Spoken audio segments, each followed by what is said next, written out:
Buenas tardes a todos, damos continuidad a la tercera parte de artritis séptica. En este video hablaremos del diagnóstico. Entonces hay que decir que son cuatro puntos importantes. El primero es un hemograma donde buscamos una leucocitosis de 12.000 a 15.000 leucos con neutrofilia que básicamente me habla de una infección bacteriana. Los hemocultivos son importantes ya que recuerden que uno de los mecanismos de infección es la diseminación hematógena y muchas veces no encontramos cultivos positivos en el líquido sinovial. Entonces, con los hemocultivos podemos dirigir nuestro tratamiento. Los reactantes de fase aguda tipo BSG y PCR son importantes y en particular para controlar el curso de la enfermedad y la respuesta al tratamiento. Una BSG por encima de 20 me habla de sugestivo de artritis séptica, pero por encima de 40 claramente aumenta la probabilidad de este diagnóstico. Y hay que recordar los tiempos. La PCR llega a su punto máximo al tercer o cuarto día y cae a los 5 días de un tratamiento adecuado. Cambio la BSG, que también aumenta más o menos al segundo o tercer día, puede durar hasta 30 días elevada. Eso va a ser importante a la hora de hacer el abordaje y la evolución de los pacientes. Con estos hemocultivos y con el estudio del líquido sinovial, que ya voy a enfatizar en este, se identifica la etiología bacteriana hasta en un 70% de los casos. Entonces nos dan algoritmos como el que vemos a continuación, un paciente con la sintomatología, fiebre, inflamación, dolor, con marcadores positivos, es sugestivo de la artritis séptica y me lleva a hacer la punción articular y el tratamiento antibiótico empírico. Y esa punción articular básicamente va a ser para realizar el estudio del líquido sinovial, que ya vamos a hablar de ese. Esta gráfica de un libro de ortopedia básicamente me muestra cómo solo con la osteomielitis pues hay un aumento de la PCR y la BSG, pero cuando se presenta osteomielitis con artritis sépticas, los valores de estos parámetros de inflamación aguda pueden elevarse hasta el doble. Y como ya les mencioné, la BSG puede durar positiva hasta 30 días y la PCR en cambio a la semana, semana y media ya empieza a disminuir. Entonces ahora hablemos de cuáles son los criterios de coger, unos criterios que básicamente son cuatro parámetros que me predicen la probabilidad de un paciente de tener artritis séptica. Esos criterios son la fiebre, la cojera o imposibilidad para la marcha, una BSG por encima de 40, como ya les mencioné, y una leucocitosis por encima de 12.000. Con cuatro, es decir, con todos estos criterios, tenemos una probabilidad del 99.6% de artritis séptica. Vean que es demasiado alta y con tres parámetros del 93%. Ya después perdemos hasta un 40% con solo dos criterios. Entonces vean que con tener de 3 a 4 criterios es altamente sugestivo de tener artritis séptica y tendríamos que confirmarlo con el estudio del líquido sinovial. Entonces con esto quiero concluir que la clínica es fundamental y es lo más importante que tenemos que pensar a la hora de las manifestaciones clínicas y el abordaje diagnóstico de esta enfermedad. En cuanto al líquido, estudio del líquido sinovial, pues básicamente hacemos la artrocentesis y tenemos que evaluar varias cosas. El reencuentro de leucocitos, la tinción de Gram y el cultivo. Y recordar cómo son las características del líquido sinovial, que era viscoso, transparente, acerural y lo más importante, que era estéril. Entonces, esta artrocentesis, el aspirado del líquido sinovial, no solo sirve para una prueba diagnóstica, sino cuando estamos drenando el líquido acumulado al interior de la articulación, disminuye la presión intraarticular y de esta manera mejora los síntomas. Y también se puede decir que es terapéutico porque estamos tratando el foco y la infección, estamos drenando todo lo que está favoreciendo el proceso infeccioso. Entonces vean que toma gran importancia. Entonces, ¿qué vamos a hacer? Básicamente, las guías y todo recomiendan es que tan pronto tengamos la sospecha diagnóstica, la clínica, deberíamos de una vez hacer el aspirado articular para dirigir el manejo antibiótico y si requiere o no cirugía, y eso ya lo vamos a ver más adelante. Entonces, los parámetros. Leucocitos, vamos a ver un conteo por encima de 50.000 células. Esto es característico de la artritis séptica, con un predominio del 90% o algunos dicen 75% de polimorfonucleares. Todo esto es sugestivo de artritis séptica, pero no confirma el diagnóstico, no es ni sensible ni específico.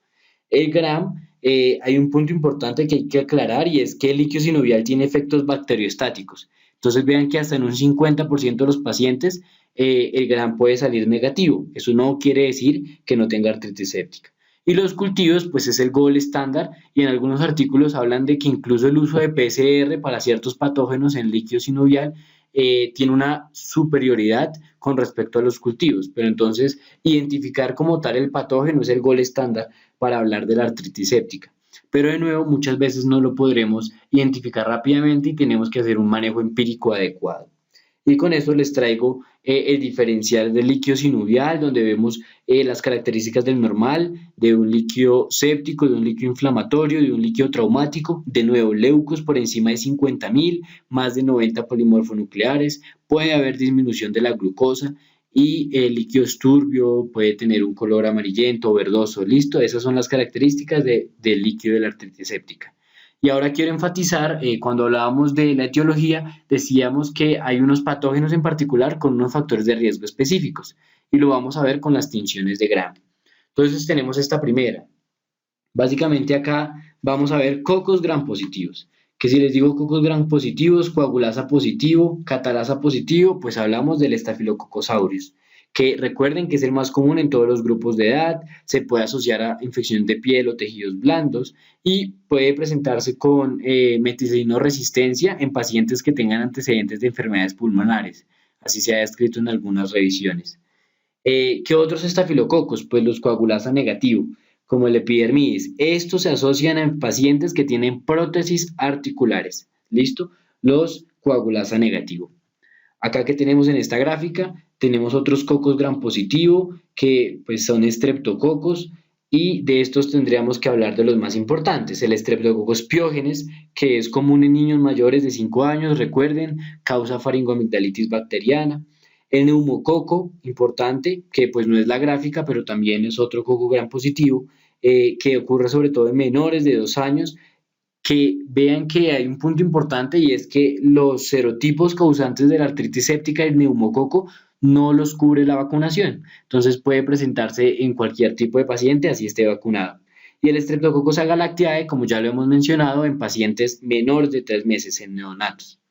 Y otros gram positivos, de pronto no tan comunes, ya bacilos gram positivos, como la asteroides nocardia, que presenta una infección monoarticular crónica con una reacción granulomatosa, que eso lo podemos ver más adelante. En esta gráfica, básicamente tenemos cocobacilos gram negativos, donde pues aunque hay muchos cocobacilos gram negativos, quiero hablarles en particular del Quinquela quingae. Es un colonizador de la orofaringe y como ya les dije, se presenta sobre todo en menores de 4 años y se presenta con un inicio de úlceras orales que preceden a las manifestaciones articulares. Eso es importantísimo. Y otro punto importante es que cuando sospechamos Quinquela quingae, debemos inyectar el líquido articular en unas muestras de hemocultivo para favorecer la recuperación del patógeno por microbiología. ¿Qué otro cocobacilo gram negativo? También tenemos el Haemophilus influenza tipo B. Recuerden que este es importante según el esquema de vacunación que tenga el paciente. En esta gráfica que vemos diplococos gram negativos, los vemos aquí, diplococos gram negativos. Básicamente es Neisseria gonorrea, sobre todo en pacientes recién nacidos, también en inmunosuprimidos o en adolescentes sexualmente activos que sin protección. En recién nacidos tiene un pródromo de síntomas inespecíficos como septicemia, como ya lo hemos hablado, y algo característico es que afecta las articulaciones debajo de la cadera, es decir, rodilla, tobillos y los metatarsianos. Y el Neisseria meningitidis no es tan común que cause artritis séptica, puede presentar manifestaciones dermatológicas, pero sí es común en un diferencial porque presenta artritis post-infecciosa, más o menos a las 2 o 3 semanas después de la infección, entonces deberíamos considerarlo. Y estos dos en particular causan manifestaciones dermatológicas. Por ejemplo, el meningococo causa las pápulas que pueden progresar a petequias y púrpuras, como lo vemos en la foto de la izquierda, y la infección por Neisseria gonorrea pues causa en la enfermedad diseminada esas pústulas o vesiculopústulas hemorrágicas que vemos en la gráfica de la derecha. Tenemos dos más, básicamente son bacilos gram negativos y en este pues entran varias bacterias, pero les voy a hablar de las más importantes. La salmonela, que ya les había dicho que se asocia a pacientes con enfermedades de la hemoglobina, con anemia de células falciformes y se presenta con síntomas gastrointestinales. Tenemos el Enterobacter cloacae, que se asocia sobre todo cuando hay trauma penetrante y tiene un mayor riesgo de complicaciones. Pseudomonas también cuando hay heridas punzantes, penetrantes o en usuarios de drogas intravenosas. Streptobacillus molymorphis, la enfermedad de la mordedura de rata, digamos que son cosas más particulares, y también tenemos la enfermedad de Lyme por Borrelia burgdorferi, que también es muy importante. Y por último, pues les muestro, esta no es una tinción de Gram, esto es Sil-Nielsen, sobre todo en pacientes inmunosuprimidos, ya con más factores de riesgo, podríamos tener micobacterias tipo Mycobacterium tuberculosis, que también causa una infección monoarticular crónica con reacción granulomatosa, como la que les describía con el asteroides nocardia, y también esta se puede presentar con la coccidiomicosis. Entonces, para que lo tengan en cuenta. Ya teniendo en cuenta cómo se estudia el líquido sinovial, la tinción de Gram, vamos a ver qué imágenes adicionales podríamos pedir para el abordaje de estos pacientes. Entonces, lo primero que podríamos pedir es una radiografía, que se pide de manera inicial y puede ayudar a identificar algunos diferenciales, de pronto una masa ósea que también puede causar presión intraarticular, o algunos más frecuentes como la osteomielitis como tal, que se presenta con signos de lesiones líticas que ya vamos a ver más adelante. Hay que mencionar que la radiografía puede ser normal en los primeros 7 a 10 días porque tiene que pasar todo este tiempo para que hayan alteraciones como tal evidentes en la radiografía. Y algo que puede ser muy importante es para identificar el derrame articular, aunque no es tan sensible. Básicamente vemos edema de tejidos blandos, desplazamientos musculares, ya vamos a hablar de esto, distensión de la cápsula, subluxaciones o luxaciones y la erosión del epífisis. Todos esos son signos de derrame articular. Y en esta imagen básicamente vemos ese desplazamiento muscular. La almohadilla adiposa del iliopsoas de la izquierda está arqueada y desplazada hacia abajo, como nos muestra la flecha. Esto es sugestivo pues de un derrame articular, aunque como les digo no es tan sensible. Y en esta otra imagen, básicamente este es un neonato, vemos pues las bandas de la epífisis, que esto es normal por la edad del niño, y vemos como hay un edema de tejidos blandos ahí en la rodilla izquierda, muy característico, pues también puede hablar del derrame.